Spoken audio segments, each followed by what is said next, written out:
Auzubillahiminashaitanirrajim. Bismillahirrahmanirrahim. Ladies and gentlemen, Assalamu alaikum. This is me, Sara Baloch, and I warmly welcome each one of you to the mega transmission of PSL Season 9. We call it Cadbury Dairy Milk PSL Hangama. This show has been presented to you by Lifebuoy Herbal Shampoo, brought to you by Neo by Kaizen Paints, powered by HBL and refreshed by Coke. Janab, I hope you guys are keeping yourself well, and वो लोग जिनका ताल्लुक पेशावर से है, इस्लामाबाद से है, पिंडी से है, वो जो बाबर आजम के फैंस हैं, they must have enjoyed today's match क्योंकि क्या कमाल शो था. It was a very good game of cricket that we have witnessed today. एक तरफ बाबर आजम के फैंस थे, एक तरफ रिजवान के फैंस थे. उन्हें समझ में नहीं आ रहा था कि यार क्या सैड हो, खुश हो, but they have actually enjoyed both the innings. जनाब, आज हमने देखा किस तरीके से Peshawar Zalmi has won the match by 4 runs. It was the 21st number of the PSL Season 9 match. जनाब, हुआ ये कि पहले आता है Peshawar Zalmi 204 runs on board करता है. कमाल आज उन्होंने टारगेट दिया जनाब. ये it has happened of course because of the Babar Azam and Saim Ayub's amazing partnership. Power play में उनके बहुत अच्छे से स्कोर हो चुका था, लेकिन उसके बाद होता ये है कि मुल्तान सुल्तान आता है और Iftikhar has taken the lead. पहले रिजवान अच्छा खेल रहे थे, फिर he has gotten out and then Iftikhar ने बहुत अमेजिंग अपनी इनिंग्स आज दिखाई हैं. 200 रन ऑन बोर्ड किए हैं 5 विकेटों के नुकसान पे. हम डिस्कशन करेंगे इस मैच पे in detail. Let's welcome our panellist. जनाब, हमें ज्वाइन किया है बाय 2 फॉर्मर क्रिकेटर्स. एक तरफ है हमारे फॉर्मर कैप्टन पाकिस्तान के, इनको वेलकम करते हैं. अस्सलाम वालेकुम अली साहब. How are you? वालेकुम सारा, कैसी हैं? आई एम वेल जनाब. और उनका साथ देंगे अब्दुल रऊफ साहब, who happens to be a former pacer. How are you जी? बिल्कुल ठीक जी. हाँ भाई, आप किसकी साइड पे थे? रिजवान की साइड पे थे या आप बाबर की? सर, आप तो बाबर की साइड पे हो. मैं तो अच्छी टीम जो खेलती है उसकी साइड पे होता हूँ. अच्छा, ये देखिए आपने. मैं चाचे के साथ इफ्तिखार की साइड पे था. Oh my God, Iftikhar has nailed it. आज जिस तरीके से उन्होंने खेला है, मेरे सामने स्टैट्स हैं, and he has nailed it. 60 की उनकी आज शानदार इनिंग रही है. Let me just open it. Yes, 60 की शानदार इनिंग रही है. 27 बॉल्स पे 1 मैन शो था क्योंकि उनको समझ आ गया था कि रिजवान आउट हो गया है, हेंड्रिक्स आउट हो गया है, मिलान आउट हो गया है, तैयब ताहिर भी आउट हो गया है, तो मुझे कुछ करना पड़ेगा. How would you comment? Sir, मैं आपके पास आऊंगी. How would you comment on Rizwan inning today? देखिए, रिजवान हमेशा ही अच्छा खेलता है, आज भी कोई बुरा नहीं खेला. मैंने एक चीज़ आपको कही थी पिछले सेगमेंट में कि जब स्कोर ऑन बोर्ड पे लगता है ना, तो प्रेशर टीम पे पड़ता है. और बाबर की बारी लेने की रीज़न भी यही थी क्योंकि जब पिछले मैच में इस्लामाबाद के खिलाफ 200 हुआ था तो पैनिक कर गए थे. जो मर्जी हो जाए, जितनी मर्जी अच्छी विकेट हो, जब स्कोर बोर्ड पे होता है ना तो उसका प्रेशर ज़रूर होता है. मगर मैंने एक बात कही थी कि विकेट्स इन हैंड होंगी. ये विकेट ऐसी है, शुरू के ओवर्स में थोड़ी सी मुश्किल ज़रूर होती है, मगर अगर आप सेटल हो, विकेट्स इन हैंड हो, तो आखिरी जो ओवर्स हैं उनमें आके आप देखें, कल भी जमाल ने एंड में आके बहुत अच्छा खेला था. वही रोल आज उसने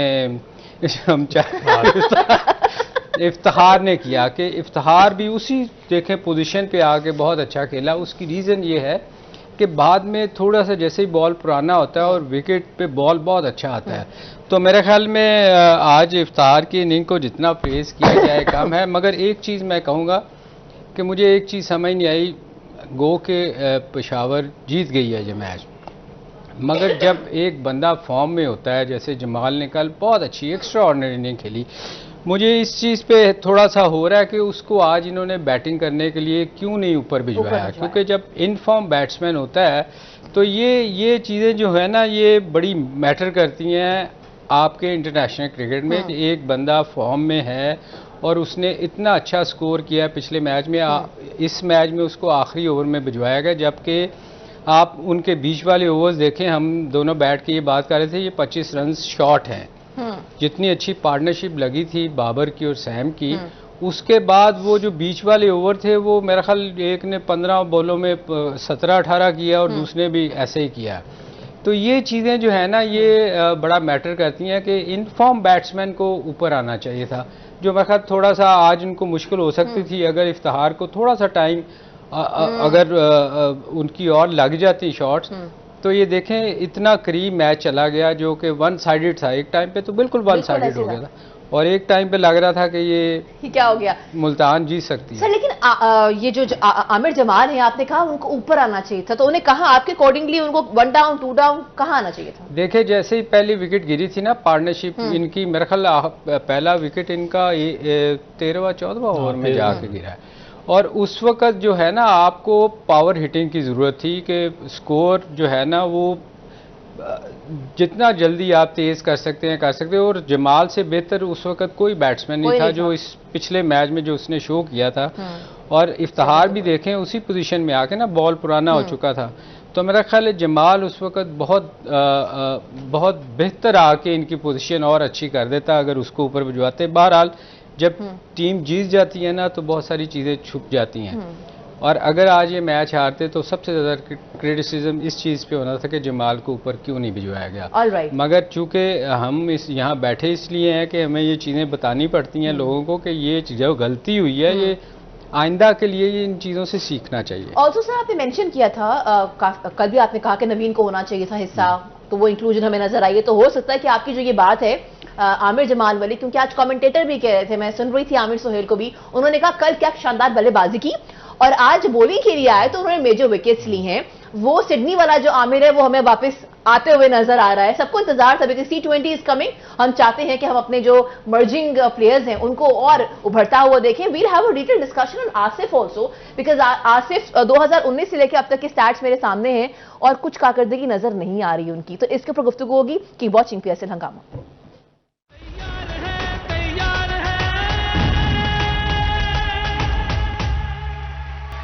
Welcome back. You've been watching our special transmission of PSL Season 9. We call it Cadbury Dairy Milk PSL Hangama. This show has been presented to you by Lifebuoy Herbal Shampoo, brought to you by Neo by Kaizen Paints, inspired by HPL and refreshed by Coke. जनाब हमने देखा किस तरीके से अभी Babar Azam, the one who has won the match today, table topper से आज वो जीते हैं और आज की जीत तो बनती थी। हम देख रहे हैं सीजन में चाहे मुल्तान सुल्तान हो, पेशावर जर्मी हो, कोयटा हो या फिर इस्लामाबाद यूनाइटेड, वो जो फाइट बैक करना है, फाइट करना है, इनफैक्ट वो स्पिरिट दिखा है। बस वो नहीं दिखा तो वो हमें लाहौर कलंदर्स में और कराची किंग्स में नहीं दिखा। लेट्स सी जो रिमेनिंग मैचेस रह गए उसमें ये दोनों टीम्स कैसा खेलती हैं। पॉइंट टेबल पे डिस्कशन करेंगे थोड़ी देर के बाद, लेकिन हम ब्रेक पर जाने से पहले we were actually having a discussion on Asif Ali. मैं चाहूंगी कि मैं आपकी तरफ बढ़ूं। हम अगर उनके करियर पे बात करें, T20 इंटरनेशनल की बात करें, जनाब 2019 से लेकर अब 2024 आ चुके हैं, चाहे इंटरनेशनल की बात करें, डोमेस्टिक की बात करें या फ्रेंचाइज की बात करें, द मैक्सिमम रवजी जो मैं देख रही हूं 25 कभी वो स्कोर करते हैं 25, कभी 13, कभी 5, कभी 9, और अगर हम इस लीग को भी कंसीडर कर लें जनाब तो 48, 17, 9, 23। What's happening to him and how come he is still a part of the team? 2019 and 2024 consistency, जो इनकी कंसिस्टेंसी है ना रन बनाने की, it's there, but still he is a part of the squad and of the playing 11। देखिए मेरा ख्याल है कि ये क्वेश्चन तो होना चाहिए जो सिलेक्शन कमेटी है पाकिस्तान की उनसे कि जिन्होंने ये नाम दिए हैं फ्रेंचाइज को, और फिर उस फ्रेंचाइज से भी पूछना चाहिए जो पेशावर की है कि उन्होंने किस बेस पे उसको रिटेन किया और किस वजह से उसको खिला रहे हैं। और उसके बाद फिर एक बड़ा क्वेश्चन मार्क आ जाता है आपका जो डेवलपमेंट प्रोग्राम्स हैं उस पर, कि अगर आप इतने अरसे से काम कर रहे हैं और प्लेयर डेवलपमेंट प्रोग्राम आपका चल रहा है जिसपे आप अरबों रुपया इन्वेस्ट कर रहे हैं, तो डेवलपमेंट किधर है, प्लेयर डेवलपमेंट किधर है, और जो यंगस्टर्स हैं वो किधर हैं?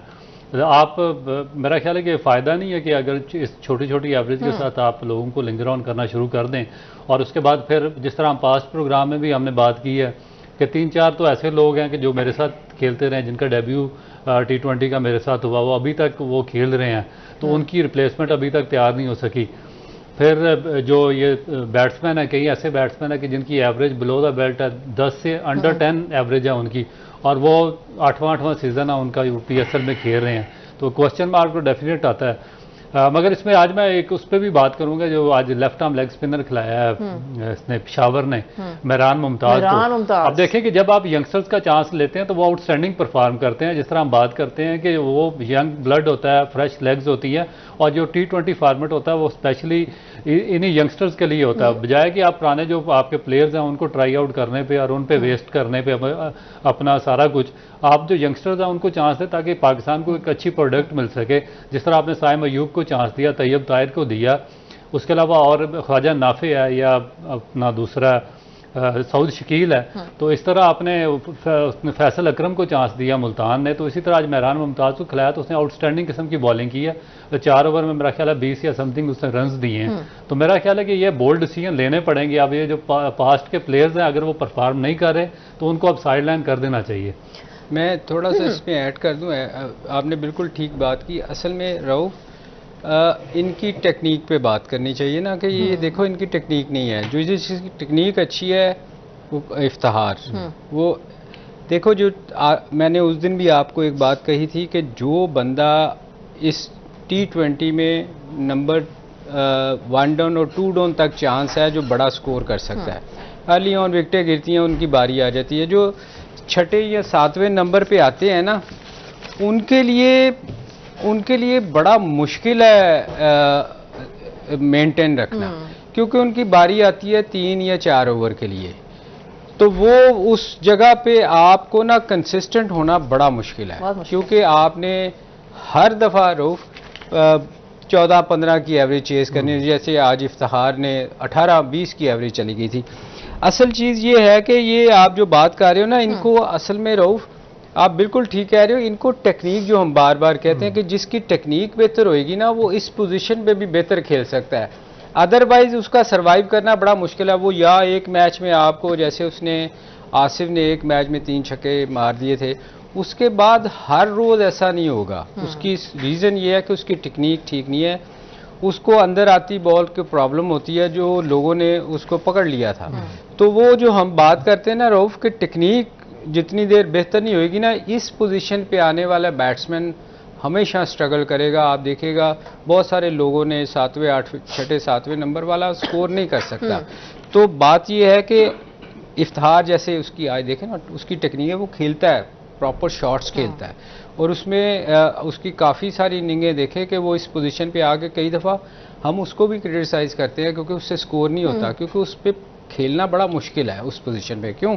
तो ये जो है ना, थोड़ा सा टेक्निक वाले जो हम बात करते हैं ना, कि टेक्निक बेहतर होनी चाहिए बंदे की, तब जाके वो इस पोजीशन पे भी यूज़फुल हो सकता है। अदरवाइज आपको ऐसे ही नज़र आएगा कि स्कोर 5-6, आप हम लोग यही कहेंगे कि इसने स्कोर नहीं किया, क्योंकि उनका नंबर बहुत नीचे है, उस वहाँ स्कोर कंसिस्टेंट होना बड़ा मुश्किल है। अच्छा, जहां ये बात हो रही है वहां पे ये बात डिस्कशन करना काफी बेहतरीन रहेगा कि बाबर आजम जनाब, अगर हम देखें इस टूर्नामेंट के लिहाज से जो सबसे ज्यादा अभी तक रन किए हैं, again it is Babar Azam जनाब, 394 की इनकी जनाब शानदार स्कोर्स रहे हैं। फिर दुसन भी इनका साथ दे रहे हैं नंबर 2 पे, हेनड्रिक्स 3rd नंबर पे, 4th नंबर पे we have gotten Mohammad Rizwan with 245 run, and then we have also gotten Sahibzada Farhan 239। तो अच्छा लग रहा है पाकिस्तानियों को देख के, along with the foreigners. Babar Azam की T20 इंटरनेशनल की अगर हम बात करें, या हम बात करें उनकी T20 डोमेस्टिक, तो जनाब T20 इंटरनेशनल उनकी 50 हो चुके हैं, 33, कमाल बात है। और अगर बात करें डोमेस्टिक के एतबार से तो 84। मुझे लगता है कि ये शानदार जो है ना, बाबर आजम इज स्टिल माशाल्लाह शाइनिंग सर, लोग क्रिटिसाइज भी करते हैं, but he is on the top. देखिए, उसको तो मैं हमेशा कहता हूं, जो लोग उसको क्रिटिसाइज करते हैं। Okay sir, I am so sorry, really sorry, we have to move towards the commercial break. Break से वापस आते हैं, we will have a detail discussion on Babar Azam.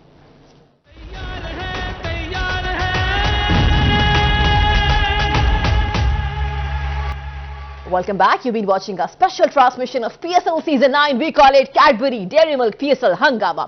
This show has been presented to you by Lifebuoy Herbal Shampoo, brought to you by Neo by Kaizen Paint, powered by HBL and refreshed by Coke. Janab, hum jaldi se, let's have a quick look on the points table of PSL Season 9. Janab, number 1 pe, shining Multan Sultan, 8 matches खेले, 6 matches जीते, 2 हारे with 12 points.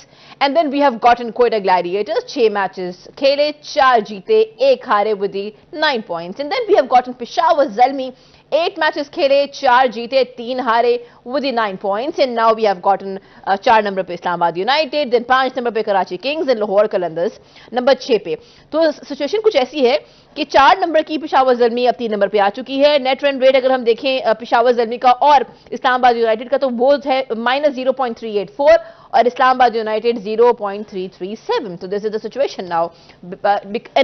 हम भूल नहीं सकते कि आज की जो जीत है ये पॉसिबल हुई है डेफिनेटली बाबर आजम की शानदार इनिंग्स पे, साइम अयूब की अमेजिंग इनिंग्स पे, and of course will have a detail discussion. और Aamir also, sir I come to you. हम ब्रेक पे डिस्कशन कर रहे थे किस तरीके से आमिर इवॉल्व हो रहा है, हर कोई देखना चाह रहा था उसकी बल्लेबाजी भी, उसकी बॉलिंग भी। आज उन्होंने विकेट्स भी ली हैं, मेजर विकेट्स भी ली हैं।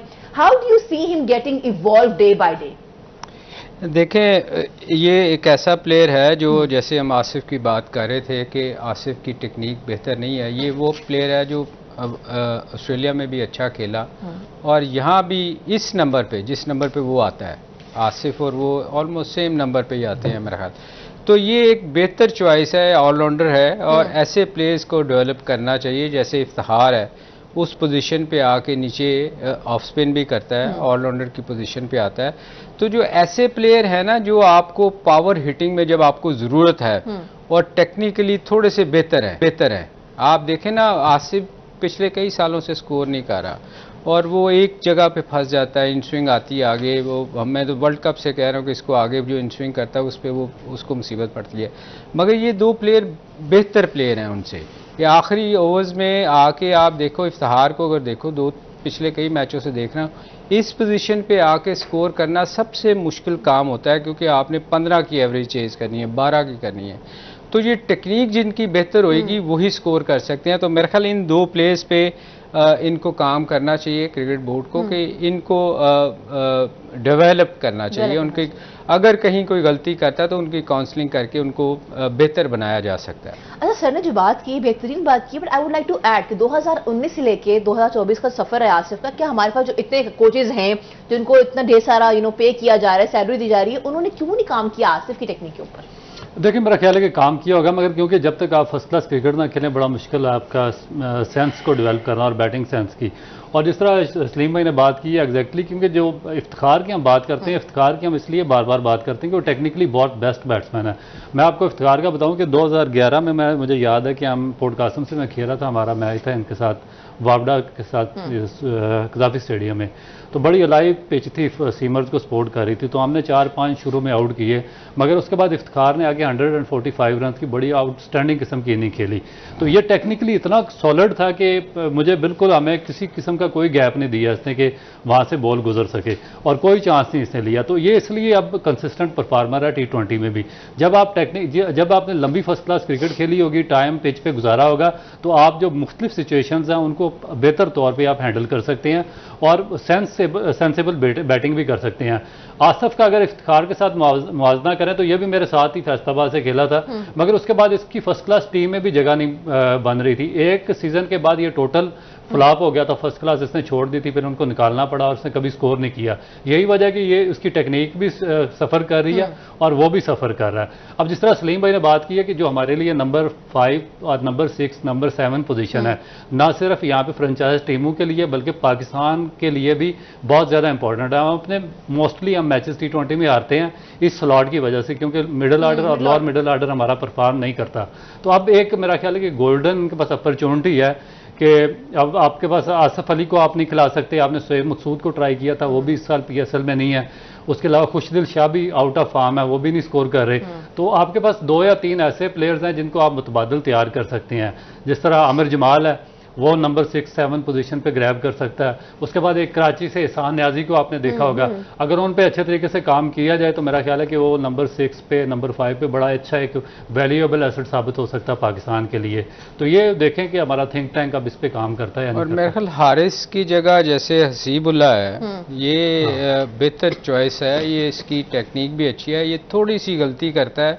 ये जैसे ही 25, 30, 35 स्कोर करता है, मैं 2 मैचों में देख रहा हूँ, इसकी टेक्निक अच्छी है, इसकी काउंसलिंग की ज़रूरत है। ये अपनी शॉट्स छोड़ के ये रिवर्स स्वीप पे आ जाता है। ये 2 दफ़ा मैंने इसको देखा है कि ये सामने अच्छी हिटिंग कर लेता है। तो इस पे इनको काम करना चाहिए, ऐसे प्लेयर को मतलब गाइड करना चाहिए कि ये जो आप इस जगह पे आके अपना 30-35 सबसे मुश्किल स्कोर होता है क्रिकेट में, आप जब वो कर लेते हैं तो उसके बाद फिर आपके पास अगर शॉट्स हैं तो आपको उन शॉटों पे नहीं जाना चाहिए जो कि क्रिकेट में है ही नहीं। वो तो एक चांस है ना, आप बॉलर को चांस देते हो। तो मेरा ख्याल ये वो एक मुझे बेहतर चॉइस लगती है हसीबुल्ला, कि उस पे काम करना चाहिए इनको, कि वो बेहतर हो सकता है। अच्छा, इसमें मैं थोड़ा सा ऐड करूं अगर टाइम है आपके पास। और मैं चाहूंगा कि आप लोग दिखा भी दें कि वो किस तरीके से आउट हुए थे, तो वो और भी बेहतर हो जाएगा। आप बताइए। अच्छा, इसमें ये इसके जो हसीबुल्ला के वालिद हैं या बड़े भाई हैं, उन्होंने मेरे साथ एक कोर्स वगैरह की है, मैं कोचिंग के जानते हैं। तो ये मैं सलीम भाई उसकी हमेशा मैं उसके वालिद को ही कह रहा हूँ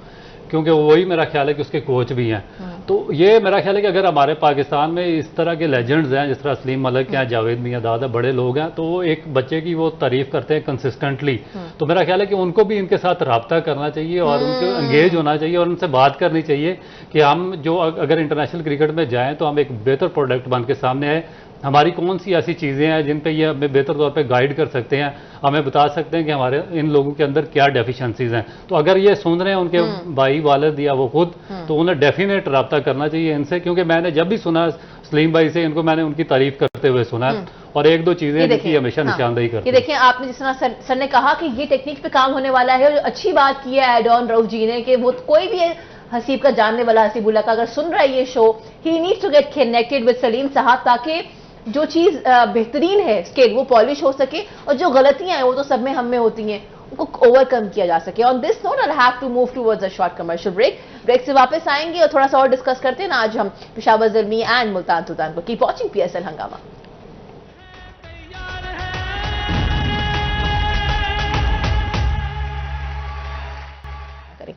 Welcome back. You've been watching our special transmission of PSL Season 9. We call it Cadbury Dairy Milk PSL Hangama.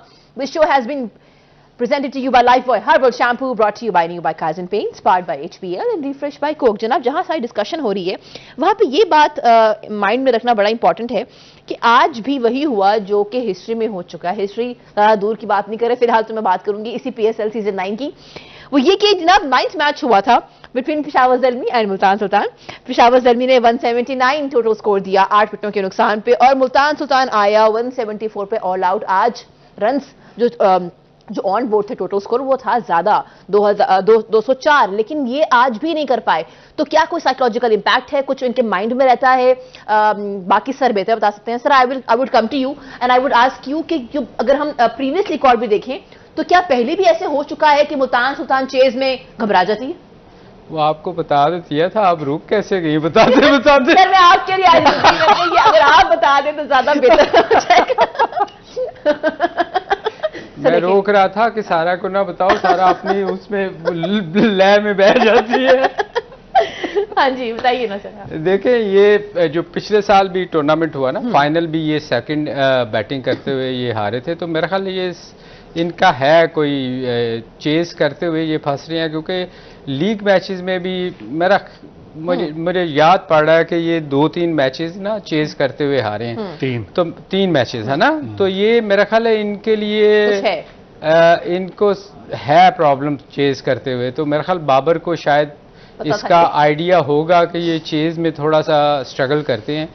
तो मेरा ख्याल बाकी टीमों को भी अब ये देखना पड़ेगा मुल्तान सुल्तान के खिलाफ खेलते हुए कि वो अगर पहले बैटिंग करें तो मुल्तान सुल्तान थोड़ा सा स्ट्रगल करती है। तो ये मेरे ख्याल इस पे रिजवान को काम करना पड़ेगा, क्योंकि वो चूंकि टॉप कर रहे हैं इस वक्त, तो उनको सेकंड ही बैटिंग करनी चाहिए, ताकि अगर वो इसमें फंसते हैं तो वो इससे निकल जाएं फाइनल से पहले, क्योंकि ये एक माइंड गेम है ना कि आप के दिमाग में फंस जाता है यार हम चेज अच्छा नहीं करते। बिल्कुल ऐसी तो ये चीजें चूंकि वो क्वालिफाई कर चुके हुए हैं, तो मेरा ख्याल उसको इस चीज पे काम करना चाहिए। जहां ये डिस्कशन हो रही है वहां पे साउथ अफ्रीका याद आ गया कि वो अक्सर चोक करता था। अब उन्होंने भी काम किया इस पे वर्ल्ड कप में, लेकिन उनके बारे में कहा जाता था कि हिस्ट्री ये कहती है कि whenever they come for chasing तो उनको प्रॉब्लम हो जाती है। अब सर ने जिस तरह से बात कही है कि नाउ रिजवान, क्योंकि उनकी कैप्टनसी के ऊपर बातचीत हो रही है कि भाई ही इज टू गुड माशाल्लाह, तो ये जो एक चीज है ना कि अगर आप टॉस जीते भी तो आप जानबूझ के बल्लेबाजी करें सेकंड, ताकि आपका वो जो एक वीक एरिया है वो कवर हो सके। जहां ये बात हो रही है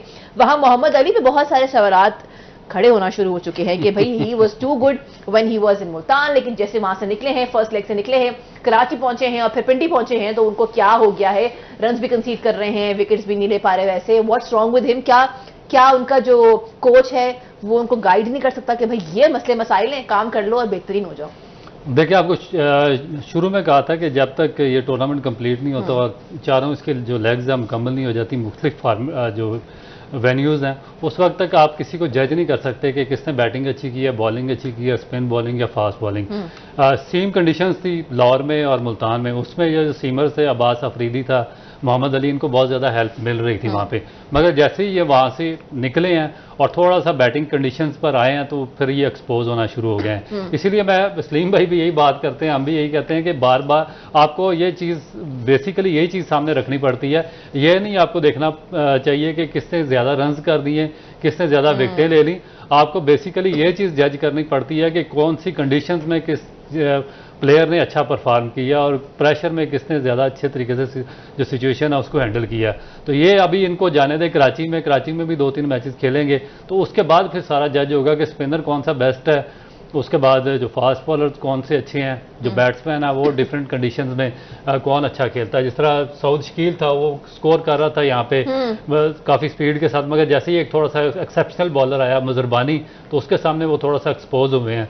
तो ये चीज़ें हमें एक कंक्लूड हम उसी सूरत में कर सकते हैं जब फाइनल इसका हो जाएगा, फिर एक सामने आ जाएगी शक्ल के कौन सा जेन्युइन प्लेयर है। मेरा ख्याल रऊफ, अगर आज हम याद है हम बात कर रहे थे कि बहुत अच्छी कंडीशन थी बॉलिंग के लिए, नए बॉल पे बड़ी अच्छी स्विंग हो रहा था इसका, स्पेशली मोहम्मद अली का। और मैं रऊफ को यही कह रहा था कि ये अपनी लाइन पे बॉल नहीं कर रहा। असल में हुआ क्या है कि मुल्तान और लाहौर में चूँकि कंडीशन डिफरेंट थी, गीला विकेट था, ये पीछे मार के निकाल रहा था बॉल, वहाँ निकल भी रही थी। यहाँ थोड़ी सी बॉल ड्राइव वाली बॉल इसने की नहीं। आप देखो वो कट खा रहा था या टांग से बाहर बॉल कर रहा था। तो मेरा ख्याल है ये जो बॉलर होते हैं ना, हालांकि हम इसको बड़ा एक्सपीरियंस बॉलर कंसीडर करते थे कि ये फर्स्ट क्लास बड़ी लंबी खेला हुआ है और इसको अपने वो हमेशा कहता हूँ मैं अपने गेयर चेंज करने चाहिए। आपको विकेट को देख के जज करना चाहिए था कि आपको कौन सी लाइन सूट करती है।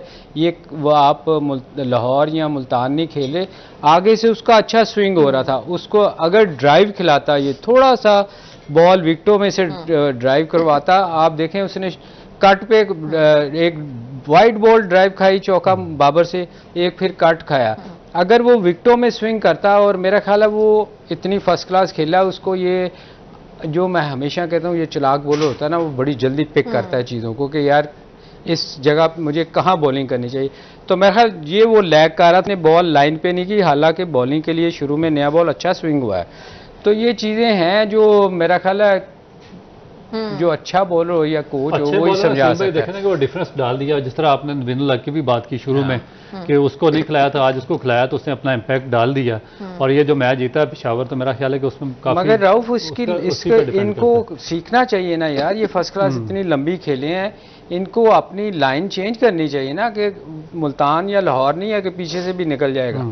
अब वो अगर एक आउट स्विंग अगर उसको ड्राइव खिलाता मेरे ख्याल में, तो ये मेरा ख्याल वो जितनी मार पड़ी है उसको शायद इतनी मार ना पड़े। अच्छा जी, we have to wrap up the show. I hope you guys have had enjoyed the show. आज का फीडबैक जरूर दीजिएगा। Sara Baloch official is my insta handle, वहां पे आपके सवालात मिलते हैं, हम जवाब भी देते हैं। कल 22nd and 23rd number of PSL match है जनाब between Karachi Kings and Quetta gladiator और दूसरी जानब इस्लामाबाद एंड LQ। सो अब कल की दुआ ये है कि कल लाहौर कलंदर एक मैच तो जीत जाए, and then of course I really want कि कराची भी जीत जाए। I don't know what's going to happen, but yes, it's going to be a big day for both the teams. Keep watching 24 News. आपसे मुलाकात होती है कल इंशाल्लाह शाम 6 से 7। अल्लाह हाफिज।